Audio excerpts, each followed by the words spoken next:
I feel so bad when I saw our police officers being paraded, that we were caught collecting monies or counting monies. You know, I think it is time we began to tell our officers to always be very, very conscious of their environment. Like I've always said, I'm not against discipline, and I am not in support of corruption. Corruption is bad. Corruption is everywhere in our system, and we are doing everything we can to ensure that we stamp it out.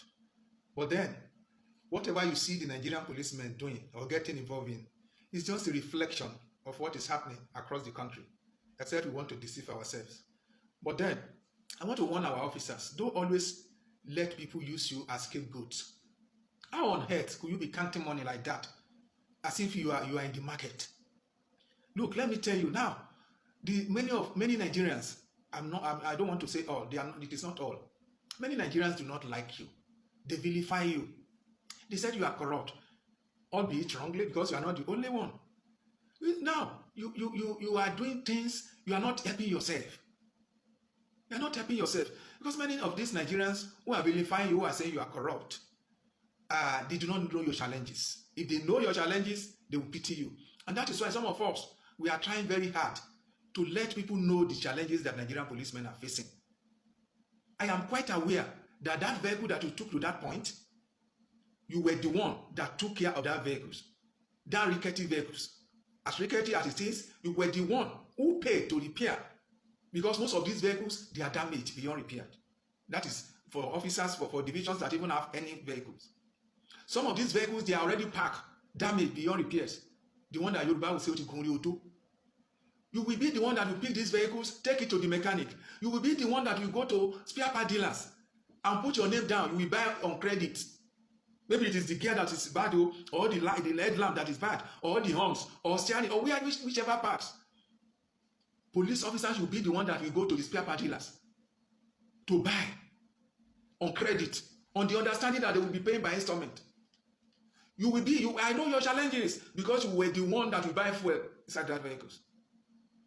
So that is not an excuse anyway to be corrupt. But can you help it? Can you help it? The person who sent you there now will not come out to say that he sent you there to go and collect money. Even though by the time you come back, he will definitely ask. He will ask how far.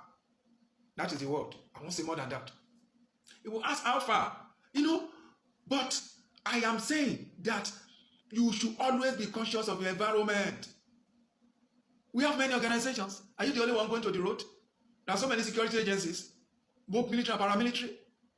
Are you saying that it is only policemen now that are involved in these things? But it is only you, always. Why? That is only you. It is time we began to even be cautious, to be respectful. I have seen a situation where a motorist parked without being stopped by policemen and came out and gave policemen money. Private vehicles, commercial vehicles, without being asked. We have officers like that who will only check you and ask you to go. Some officer, you want to give them money to say you are. Believe me, Nigerians, we have officers like that. You go to the station, you see officers asking you, just write paper for bail. You bail. And in such a situation, some Nigerians would be so benevolent to the extent of saying, take. But then how many officers will do that?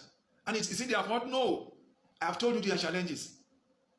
So, officers, let's always be guided. Let's always be careful. And I'm using this opportunity to plead with the IG and even the Commissioner of Police. Please, we can always warn these boys. We can always ask them to sin no more.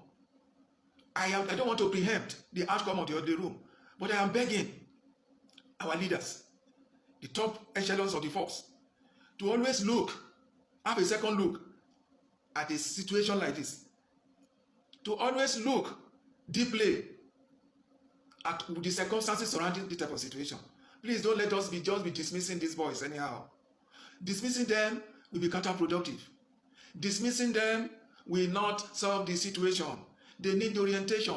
And apart from orientation, they need to be taken care of. That is what we have been crying about. They need to be well supplied with enough logistics. Otherwise, dismissing them will just be a scratch on the surface. It won't help the situation. That is my take. Thank you, and God bless.